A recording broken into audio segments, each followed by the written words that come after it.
Welcome to the Grandpa Channel, where stories don't fade, they get recorded. I'm Steve Harris. My grandkids call me Rivers. This podcast is where grandpas and grandchildren pull up a chair, turn on a mic, and let her rip. Grandpa stories are chock full of wisdom, life lessons, and frankly, funny as hell. Your stories are the magic elixir to help your grandkids navigate Mr. Toad's wild ride, aka life.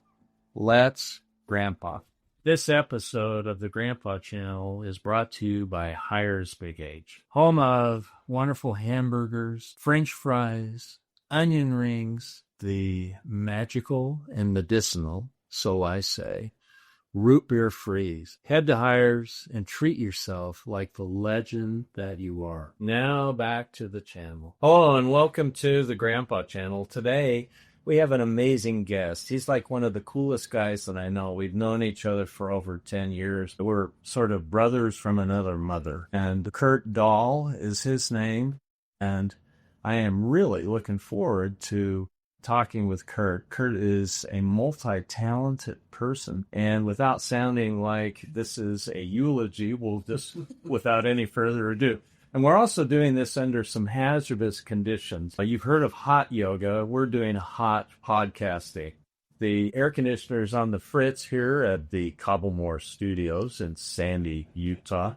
And so if we have beads of sweat coming down our head, please forgive us. I'm just grateful we're not outside because, I am of Danish and English ancestry, and as Woody Allen would say, I don't tan, I stroke. So maybe this will be very interesting, and I'll give Curt some hazard pay for coming here. Curt, welcome to the show. Thank you. I mean, just to be in the Cobblemore Studios is really It's amazing. It's not unlike walking past Abbey Road. Oh, yeah. I think people will probably come back through, with taxis and stuff. We did that, by the way, when we went to London. We did the shot on Abbey Road. So anyway, I just wanted to kind of ask Curt a couple of questions, and we'll kind of riff and see what happens. With the riff. Let's riff with the riffs. Yeah. So here's a question for you. Now, did you know both of your grandpas? Yes, I did. Tell me about them a little bit. So my one grandpa was born in 1899, and so it was always cool that he was born prior to the turn of the century. And it was also very easy to remember how old he was because he was basically the same age as whatever the year was. He worked for Kennecott, which is a, smelting and copper company, and he worked out, in the, how do they know? Yeah, does anybody really know what the grandparents? That's Johnny Dahl. I don't know where he worked. He worked there forever and ever, but he was always full of life. He was really fun. And my mom, who is also the matron of fun, I know where she got it because my grandmother was not all that fun. Yeah. She was quite serious, a school teacher. But my grandpa was very, very fun. We enjoyed being with him. I remember one time in high school, there was a particularly difficult time and I was really upset. Something had happened and I thought, the only thing that I can do is to kind of settle down is I'm going to go out and visit Grandpa. And so I did. And, it's funny how this was obviously over 50 years ago, but I still remember that I was so worked up about something. I thought, you know what, we need to go out and talk to Grandpa. Really? Yeah. So what did he do that was... we didn't even really talk about what the problem was. It was just kind of like, hey, Grandpa, good to see you. Tell us how things just all. Yeah. And I always felt loved there, not like overly loved, but that wasn't cool. Well, you know what? And I think that they kind of enjoyed being the empty nesters. And it wasn't like, oh man, can we take care of the grandkids a little more often? Well, I don't see them more. We just don't see them. I don't think that was the case. Yeah. But so have great memories of my grandpa Beckstead. That was my mom's dad. My grandpa Dahl, on the other hand, for the first 8 years of my life, we lived next door to each other. Really? Yeah. And that sounds like right out of Leave It to Beaver. Yeah, and you would think, but my grandpa Dahl, very serious, very low patience, very not into grandkids. I mean, yeah, my grandma, his wife, is to this day is one of the saints of my life. Really? But him not so much. And even now, my siblings and I will joke because he would call us little sheep herders. That was like as close to an endearment as you could get. Where's the little sheep herders up to? It almost sounds like a post system. Just where a bird stick. And then if you were ever in their house, you would always say something like, "What's the inspector doing?" It was like, anyway, he was kind of a grump, and not, we weren't terribly close, but nonetheless, he was my grandpa, and we loved him, and he was a hard worker, and I know that he passed that along to my dad, and so for that I appreciate him. I would say that I had a really warm relationship with him. He died when he was 81. He'd been in a care center for many years, and he got old really fast. Well, and then another thing, he had a tough life. He got Lyme's disease from a tick when he was in his 20s, and he lost his hearing. So he had a hearing aid the whole time that I would, and that was kind of weird, because old people, when you're young, you look at old people and they're kind of strange anyway, but he had a few more strange things. But I have great respect and admiration for him because, first of all, he was a hard worker, and he and my grandma raised 6 sons who were all pretty darn outstanding. Oh, good. And they would say the same thing, that he was not a warm dad, but he taught them. He taught them how to be successful people. Tell me about your dad then. My dad, one of my heroes. I have a wall of fame that is my personal wall of fame that I put people on there who have influenced my life. And of course, my dad is right in the very top. My dad wasn't born with a silver spoon in his mouth at all, but was a really hard worker. And again, that goes back to where I think he learned from my grandpa. He was a hard worker, and he always expected a lot of himself, but that expecting a lot of himself also came down to the kids. And so my dad always gave me a sense of, can do this. I am better than that. I would come home. There's 2 times I remember specific. I came home with a C-. Well, a C- in our house was like, you have to understand, my older brother was a valedictorian. He was everything all the time. Law school, just real. Only the best go. Well, I know that. Brilliant. But me, I'm not Mr. Academic. I'm just not. So I came home with a C-. I remember the first time it was in science, and this was in junior high. And he said, "You're better than that. If you were a C- student, I would be happy with this. But you are not a C- student, and you're gonna put that up to an A this next quarter." Well, I knew I needed. What that meant was I prepared to get an A that next quarter. Same thing happened in my history class, and I love history, but I got a C- because I wasn't applying myself. And he said, "You are not a C- student, Dan." And so he would, and literally in those 2 classes where I got C- the next semester, the next quarter, I got A's. And in fact, I got, for Brockbane Junior High School, now I realize it's a low bar. I was going to say, take it for what it's worth. Brockbane Junior High School in Magna, Utah, in 8th grade, I got most improved history student. It's right up there on my wall with some of the other things that I really like. But another thing that my dad did is he expected a lot of us, and we knew that. It was unsaid. But I always figured that the reason I became a writer is because whenever we did something wrong, he would say, "You're going to write a report about that." Really? Yeah. And so this was fantastic. So we were in church one day, and we're laughing, and I don't remember what we were laughing about, but somebody's giving the closing prayer, and it's a huge meeting. And my brother and I we're like on the floor in laughter. And my dad has been called to give the closing prayer in this meeting. And we're just down there hooping all. And my mom is embarrassed. My dad is embarrassed. We were, let's see, I probably was 17. We were probably 10 and 11, 10 or 12, somewhere around that area. And we just couldn't hold it in. Wait, your head is size. So we get home. And my dad said, "You are going to write a 500-word theme," he called it Faith Love Reports, on why you need to be reverent in church. And so my brother, of course, the valedictorian, sets off and he writes his 500. And my dad says, "It's due a week from today." Well, in my house, my nickname was Mr. Play. Yeah. And I can tell you how I got that another time, but this was more from my dad. And so my brother has his report turned in. The next Sunday comes up, and my dad says, "Where's your theme?" I said, I didn't quite give her. Sorry. I think I had. I've only had about 15 words written, and I would count every word. Because, I didn't want to go flat. That was a wasted effort. And he said, and I thought, well, maybe I can get away with it. And he said, that's great. He says, when you finish with that theme on reverence, he says, you write me another 500-word theme on punctuality. Really? And so I write the 500-word theme on punctuality and reverence. Anyway, but like I said, I joke now, and my dad would laugh at this if he was still alive. But, that's why I became the writer, because he gave me all those those things. My dad was like that. My dad was, and he just lived his life. Did he have a good sense of humor? Yeah.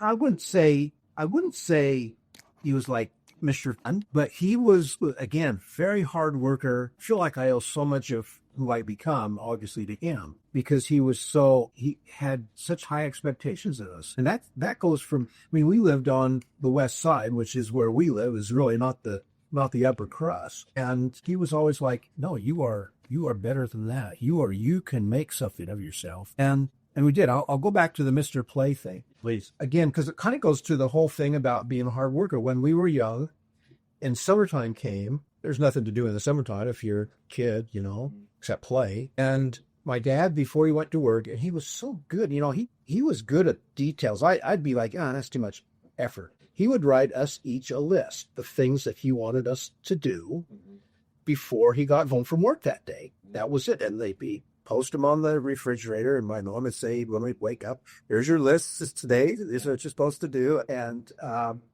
remember one time, I'll get to the Mr. Play thing, but I remember one time he said, I want all these weeds along this fence dug up. I'm like, it's probably 10 yards long, not that long, 10 yards long. Seemed like though. It seemed like, and so the day came, and you know how it is. You're 10 years old, you're out playing with your friends, and I got maybe 3 feet done. And I'm thinking, boy, you know what? That's asking way too much to get this all done in one day. And so my dad comes home and he goes, I thought these weeds were on your list. Yeah, well, I got this much done. He said, well, what have you been doing for the rest of the day? I said, Dad, it took me that long to do that. He said, no way that took you that long. He said, you watch this. And literally in less than 5 minutes, he had the whole rest of the thing done. He said, don't tell me it's going to take you all day to do this. Well, it really taught me a lesson. He wasn't like mad or angry. He didn't ground me or anything. But he would often come home and he would look at my brother, the valedictorian, look at his list, and it was all checked off, of course. Come home, he would look at that and he'd go, so what's Mr. Play been up to today? So that's become That's your moniker. That's my moniker. And so for many, many years, until I got older and was supposed to be a little bit more mature, my license plate said Mr. Play. Serious? Oh my God. And so that's kind of my nickname. And you know what? I love it because of the way it came. Now tell me about your granddaughter. You've told me this, but tell me about your granddaughter. She's my clone in so many ways. She loves people. She loves the spotlight. Enough about me. Let's talk about you. How you think of me. What do you think of me? And and she's incredibly popular and all these things. And in school is kind of like, it's all the extracurricular stuff, which is exactly what it was like goes in, and the whole social part of it.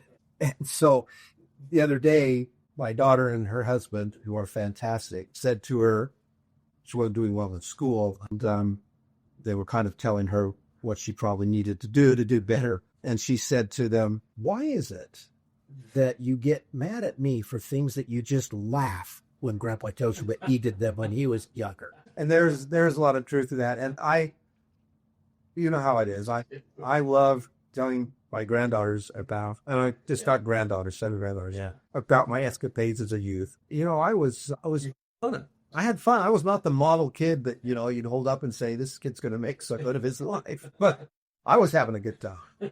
But again, my dad always had high expectations. And that, I think, rubbed off on me that in what I've done professionally, I feel like I really do have a desire of excellence. And part of that, too, is I think my dad was competitive. And there's been times at work where me and another writer, a good friend of mine, in fact, you may know it, Steve Wonderman, he and I were often said, go write commercials, and for certain clients, and we'll pick the ones. There's like I mean, if he therapist, way you're going to pick his scripts or mine. Obviously there were times when they did, but it was like, but that competitiveness and that desire, which was, I can do this and I will do this, I think have been really driving forces in my life that I can just really attribute back to my dad. That sounds wonderful. Oh, what's your favorite part of being a grandfather to these 7 granddaughters? That's a really great question. And it really causes some thought because you do what you do and you just kind of do it. But I think if there's a reason behind it, I want them to know that life can be fun. I want them to know that life is going to have everybody's going to have their hard times and they're going to be pretty darn hard, but you can have a positive outlook of certain things. There's a quote that I like in a verse of scripture that says that, and I'll go religious here for a minute, that all your afflictions will be swallowed up in the joy of Christ. And so I think that there's a baseline there that says, you know what, we're all going to suffer, we're all going to have different problems, but in the end, we should have joy. We should be able to say things are going to be okay. And I like being able to do that with my granddaughters. I like telling the stories of when I was growing up, and they laugh. Oh my goodness! Do you tell them over and over, or they're just one and done? Well, I'm very happy to say that there are times when I says, "Grandpa, you've never told me that before." Serious? Yeah. Good. Oh, yeah. And anyway, now I'm really getting personal here. Yeah. So they were over just the other night. They're having a birthday party, so I lit a match and lit the candles, and then I put the match in my mouth while it was still lit. It puts it out, then it puts smoke in your mouth. Having never been a smoker, though, but I can pull smoke rings. Oh, can you? Oh, yes. That's a magnificent talent. Well, trust me, my granddaughters felt the same way. They thought that was pretty awesome. Grandpa, you blow smoke rings. That's something they'll never forget. What they'll tell their kids. Well, if you're not around, but hopefully, all of us are around. There's another, we've got it on video because one of the girls was, I guess they think that something's going to happen if Grandpa's around. When I was serving my mission in England, lots of rose bushes over there, and you take one rose petal and you put it right over your hand like this and you smack it like that. It'll make a big pop, or it's like a small firecracker. And so they love me to do that. But then I'll just take the rose petal after I'm done and stick it in my mouth and eat it. Yeah.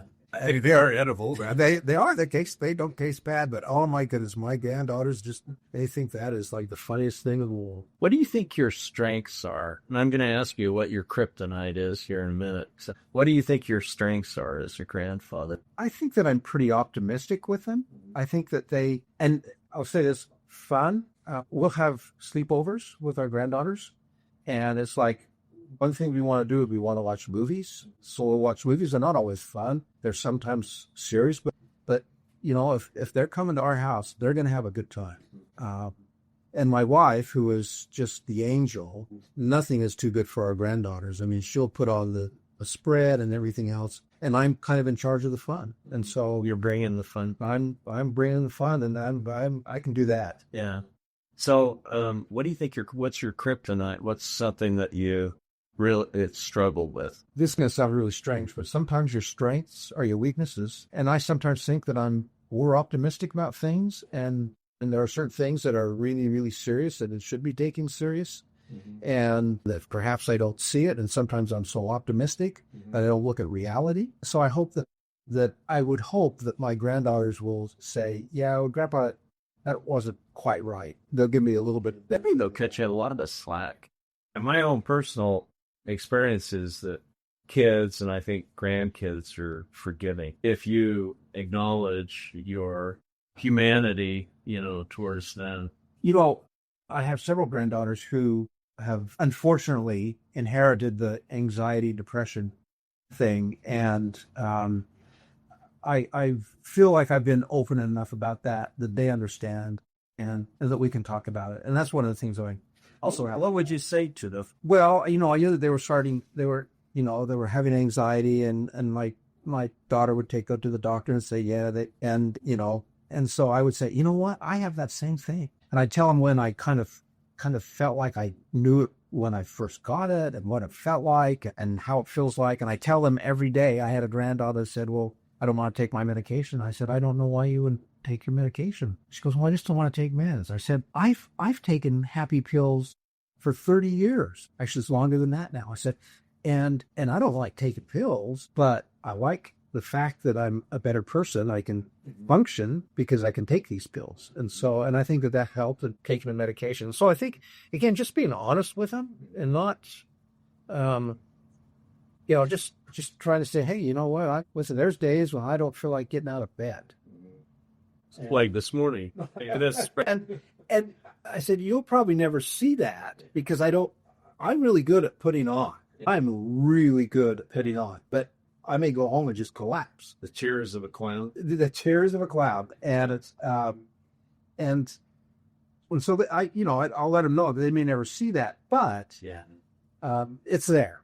And we all have our challenges. So kind of a similar question is, we live in a crazy world with things going on in the Middle East and, nuclear weapons here, there, everywhere, crazy stuff. How do you view your role? It's a little bit of a leading question. Do you view your role as a grandpa as someone to sort of, bring some peace and comfort? If so, how do you do that? I love, and I don't want this to sound like braggadocio or anything, but I love the fact that my granddaughters know that my foundation really is a spiritual foundation, and that if they really want or they want to talk about something really serious and they want a higher power to be there to help them, they know that they can come and talk about it, because that is such an important part of my life. And so, for example, one of my granddaughters in particular, she's quite spiritual. She's serving a mission right now. And there were times when she would come to me, she says, Grandpa, I'm just really, I look at the world and I'm frightened by it, basically. And I said, you don't need to be frightened of it, because my belief is that Jesus Christ is going to come again. And my belief is that it's going to happen sooner rather than later. My belief is that I'll probably be here. Now, if I'm not, it's not going to throw me or anything. But I said, the good news is it's going to get better. Oh, it's going to be tough, but we already know who's the winning side. And if we've picked the winning side, then we don't have anything to fear. And then it all goes back to that verse that I shared earlier, that all your afflictions will be swallowed up with the joy of Christ. And so I think that they know that. And I've had the opportunity to serve in my faith, and they've been able to see that. And I think that that's been important to them. And I'm grateful that I have, because, I'm grateful because I think that it helps them to see what it means, how much it means to me. I think what I tell my kids is, and I feel this way more and more with each passing day, that true peace only comes through Christ. And if you're looking for, other places and sources of peace, good luck. It's temporary, or maybe it's helpful for a while, but I think that that's something that I feel very strongly. I think that I would do a disservice to my granddaughters if I didn't help them to feel as I feel, so that they know how I feel, so they know that there's challenges in life and that it isn't all easy. I never seemed to be too concerned about it, because he had a foundation or a faith that said, we'll get through this. I love the idea of what you were talking about, of grandpa's being a fountain of peace, where you could come and dip your cup in and kind of say, hey, I'm scared. What do you think? You've seen more than I have.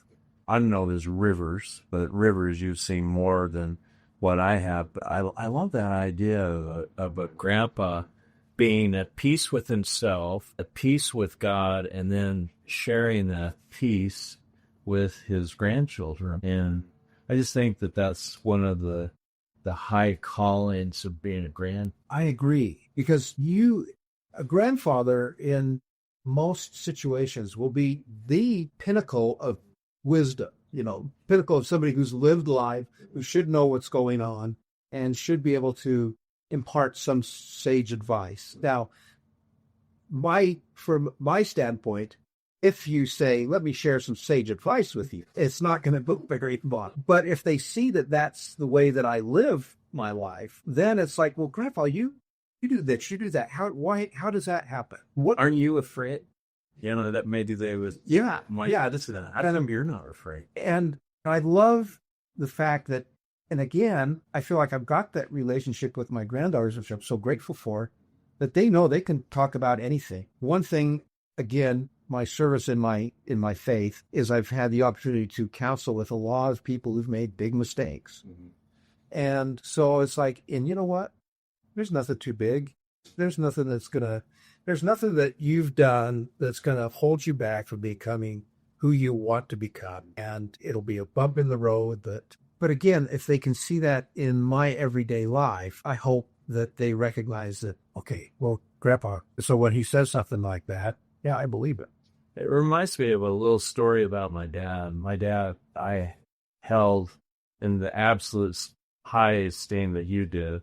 And I just graduated from law school. I was studying for the bar, and I was kind of freaking out. I didn't think I was going to pass the bar. And I'd take these practice exams, and I was kind of skittish. And I went up to my dad 3 days before the bar, and it's a 3A awful period of time. And I said, Dad, and I wonder if I was having like an anxiety attack or something like that. I said, I'm working hard, I'm studying, I'm doing this, I'm doing that. And he looked at me, and this was very uncharacteristic for my father. He put both of his hands on my shoulders, and he started shaking me, not gently, by the way. And he said to me, you are going to pass the bar. You are, and he scared me straight, and I did. And but it was so uncharacteristic. And years later, I said, do you remember doing that? Because he was a gentle person. And he said, no, I don't remember that, but I remember it vividly. I think that, that it makes, to me, that we have this great responsibility as grandfathers to follow the promptings of the Spirit and to be a force and a source of peace and a force for good. So get off my high horse here. Well, I'll jump back on that high horse. As I honestly feel that when it is all distilled down to its most pure form, it's all about love. Love is, I feel like Regal Star, peace and love, love is what makes the world go round. That sounds very hippie, but in the most purest form, that's exactly what it is. The reason that I feel I can succeed, because my parents are all gone, and I don't care how old you are when you lose your parents, all of a sudden you feel like, I'm an orphan, I don't have a safety net. Right. And it's like, what do you mean you don't have a safety net? You haven't had a safety net? No. There's an emotional or something kind of safety net. And when my dad died, it was like, I don't have my dad to call up and say, what do I do about this? What do I do about that? And it's frightening. But the thing that gets you through, I think, is the fact that you feel love and that there's somebody who believes in you. He may be on the other side, but I know he still loves me. And I know he still believes in me. And then I have the feeling that God above has those same feelings, except in a magnified way. That he knows me, he loves me, and he knows I can do it. When you have somebody who believes in you, you can do wonderful things. And so my responsibility, because I feel like that's something I've learned that I'm really grateful for, my responsibility as a grandfather is to exactly make my granddaughters feel that way. They are loved, and they are supported, and they can do it, and they are believed in. And no matter what it is, they all have different gifts. Yeah. But those gifts, man, you make those things happen. I think that's a wonderful point. And how do you find opportunities to spend time with them? Yeah, spend time with them. Yeah, it's a function of time, isn't it? There's no question about that. It is a function of time. Now, you might say, well, I don't have a lot of FaceTime with my or they might be far away. Mm-hmm. Guess what? You could text and email. We live in a time when it's easier. I'm blown away by how much a text can mean to someone. It doesn't take very long. But, if I'm thinking about my granddaughter or something, I'll just send a little text. Just hope things are going well. Think about you. How did this go? Mm-hmm. Or my daughter will send something about one of my granddaughters, and they'll be on the thread, and we'll start the thread. So I think it's that as I show that I'm interested in them, that goes a long way. Just like if Dad was interested in me, as I feel God is interested in me, I have a lot of desire to say, you can trust me. I think it's interesting too, because if you have a good dad, or if you don't, you do a 180 or a 360, as Carl Malone might say. But you do a 180 and you become the kind of father or grandpa that maybe you didn't have. But I just think that we had this ability. Yeah, it's like my grandpa Dahl, for one who was serious and Hard of hearing, not real lovable. But again, as I've gotten older, now when I was younger, I probably didn't feel this way, but as I've gotten older and I see, and I've heard of my dad and his siblings talk about how much his work ethic meant to them, and I can see that, how it played out in my life, then I have a great respect for it. Mm-hmm. And it may not be that lovey, warm feeling that I might have with my other grandpa, but nonetheless, there's something that he distilled in me that I'm grateful for. I think one of the things that I think about is that I want my kids and my grandkids to be better in any conceivable way than me, and I don't want to feel threatened, and I don't. And so if I have a son or a daughter who really knocks it out of the park financially or, scholastically, man, I just think that's great. And I just think that I can be a cheerleader and I can cheer them on. But I love this idea of just being there and just saying, you could do this. Yes, I'm my dad. You will pass the bar. If somebody believes in somebody will often ask me, who is your most influential teacher? Well, it takes me a nanosecond to tell you who it was. It was my senior year English teacher, hard teacher. I had known him. I'd never had him as a teacher, but I'd known him from my sophomore year on. He had so much belief in me. Mm-hmm. I never got A's in his class, but that's not what I took from his class. What I took from his class is this guy believed in me. When I served my mission, he would write me letters. No, not at all. Very, very, I won't say he was agnostic. He had some kind of belief, but it was always about, you could do this. Let me share a story with you about that. Again, kind of goes back to the Mr. Play, trying to get by with this release amount of work. Smile. Let's have fun. We were studying philosophy in this humanities English class, Lauren Johnson. And one of the assignments was to write your philosophy of life. Well, again, I waited till the very last night before. True to form. Absolutely true to form. And he's the hardest grader in school, known for it. Yeah. So I write this thing and I thought, well, what can I say? Well, here's what I'll say. My philosophy in life is to take the middle of the road, because that way you don't offend people on this side. You don't offend the people on this side. You just take the middle of the road. You just go through life unscathed. I sent it in. I turned it in. And a couple days later, he passed out all of these assignments back to the people, and except mine. And then everybody gets up and walks out, and I'm like, hey, Warren, where's my, he said, is this yours? It shows me my thing. I said, yeah. He said, that is not your philosophy in life. I know you. That is not your philosophy in life. Now you take this and you go write what your philosophy in life is. I was taken back, and I went back and I wrote, my philosophy in life is, you be the leader. You be the person who leads out. You be the person who makes those decisions and those kinds of things. And I don't remember what I got on the grade, but that experience that he said, that isn't who you are. You are so much better than that. I know it. You go tell me what you want to do. It's exactly right. And when somebody believes in you, anytime that I've had somebody in my life who believes in me, it's like I'll move heaven and earth to prove them so that they aren't proven wrong. And I guess goes back to one of your concerns too, that strength could be a weakness. If I'm just Pollyanna about, you can do this, nothing bad will ever happen to you. But sometimes maybe there needs to be sort of a come to grandpa moment, for lack of a better way to explain it. And just, you're better than this. I mean, you can do an imitation of your dad. There's no question about that. As a grandpa, I don't have to do that all that often. Yeah. Because that's kind of, that falls more on mom and dad, so to speak. But I feel like I always am there as a cheerleader, that when they may be at their lowest point, I can at least be that cheerleader for them, to tell them what I really think of them, which is, you are better than this. Well, and I think it's a time where you can share a story from your life that, they will just kind of go, that happened to Grandpa, and I can do this. He got through it, sort of, kind of. Yeah. Well, and again, I think that if you've shared stories with them, as I've tried to share stories with them as they've been growing up, it's just another grandpa story. So they don't tune it out. It's not tuned out as now he's trying to get wise on me.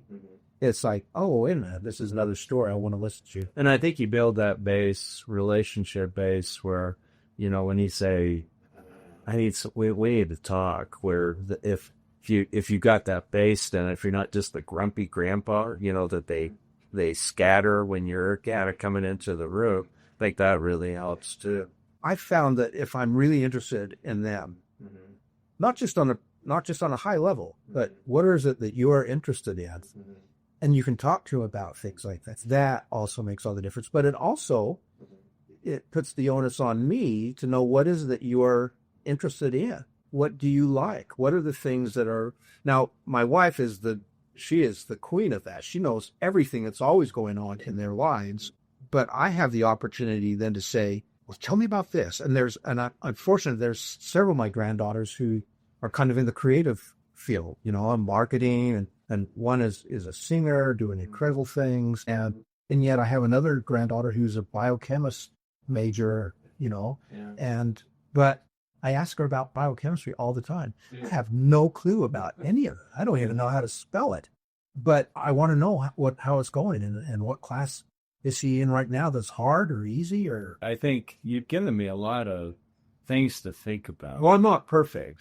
No, nor am I, but I mean, I just think that we as grandpas, we can up-level on a constant basis. How do you want God to treat you? Kindly, patiently. I think that if we as grandparents said, I want to treat my granddaughters as God would treat me, with compassion, mercy, and listening, and total acceptance, and that's the role model.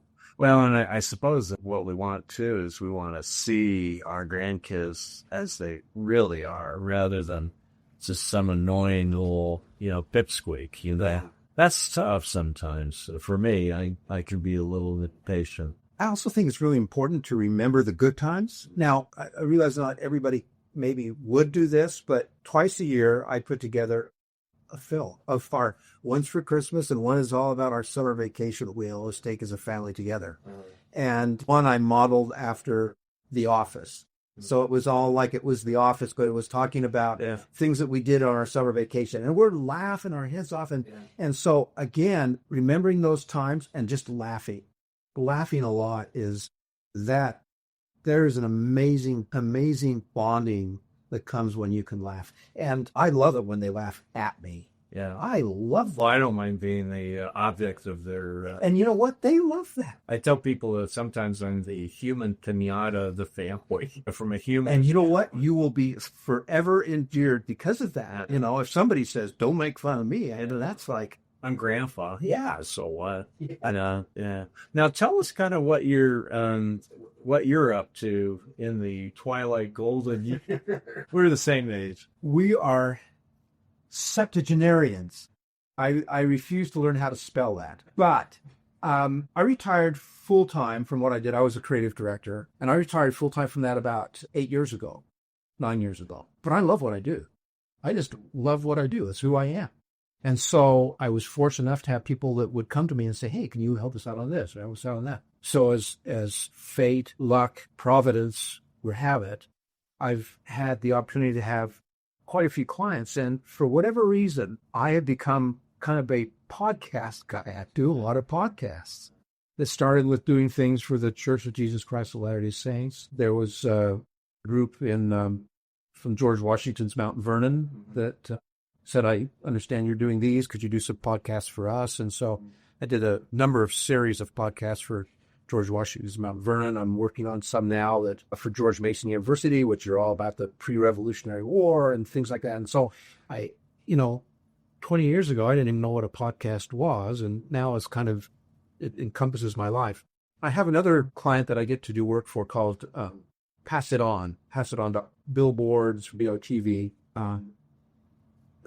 I'll share with you this, which is I'm kind of blown away. I'm excited about it. That's why I would share it with you. I wrote a television commercial for them about 3 or 4 years ago that was viewed in the year that it was made, 2.5 billion.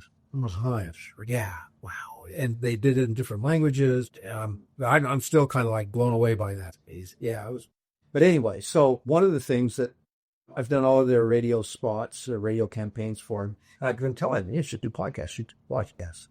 And they said, and so they didn't really jump on it, but I thought, I'll make them a podcast and show them what it can do. And so I wrote it, and they're stories. They're not interviews. They're stories. Now, there are some interviews. We've done interviews with Graham Nash. We've done interviews with Graham Nash, really. Interviews with Captain Kurt, William Shatner. Yeah.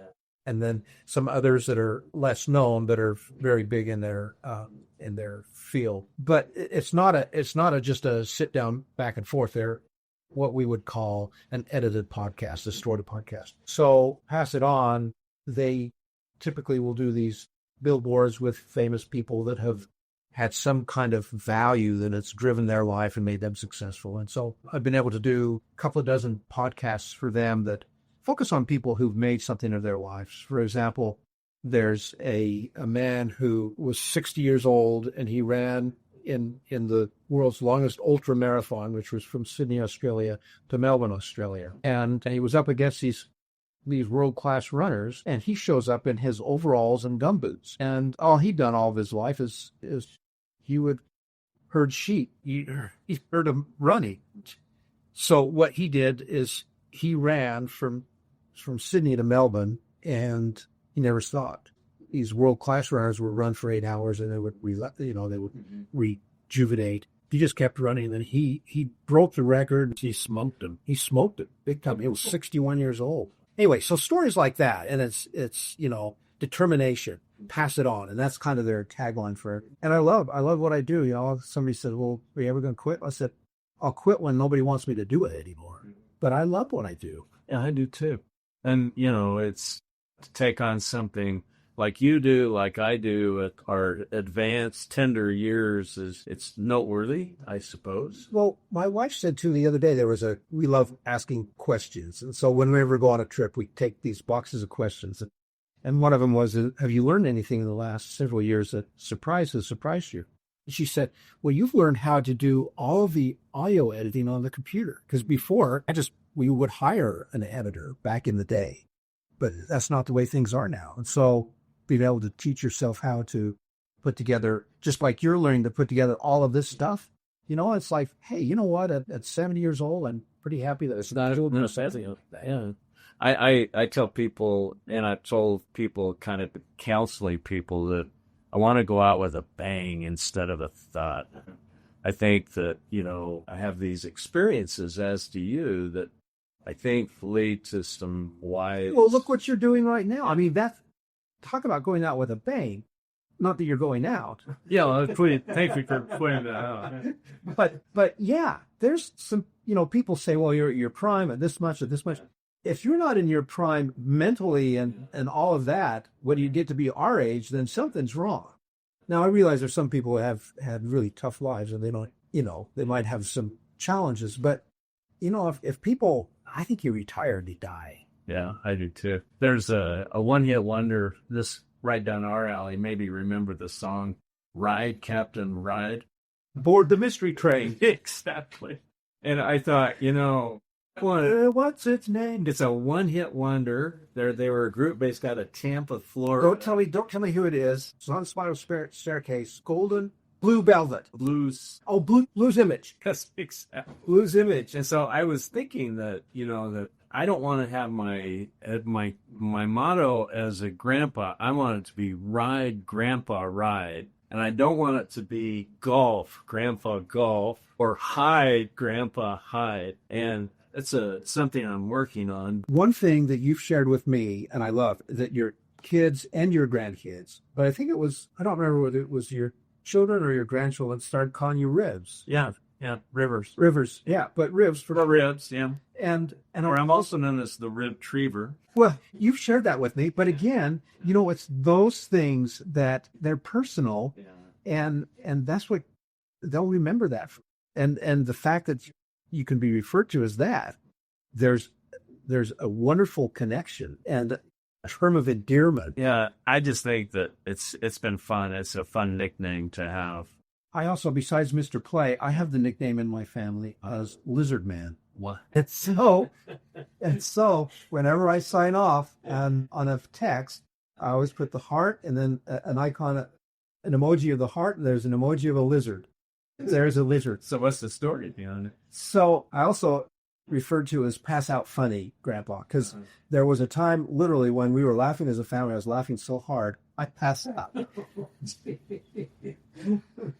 So that's referred to as pass out funny in our home. But I also, when I laugh, I did not notice this, but my granddaughters and my daughter, who are really good at pointing these kind of things out, said my tongue looks like a lizard tongue when I laugh. Lizard Man. And so I've become Lizard Man. And That's great. you know, that's when they call me Lizard Man, I love it. Yeah, you just laugh it up. Oh, I play into it. I'm Yeah. a retriever, rivulets. You know, we have like 1,001 nicknames. There's a Swedish saying that says, a much-loved child has many names, and I'm hoping that a much-loved grandpa has many. I love that. I love that. So this has been absolutely delightful to be here with my wonderful friend Curt. Well, can I just say, we let you going, because I do feel like we're brothers from another mother, and we felt that way from day one, and we've shared many stories together, and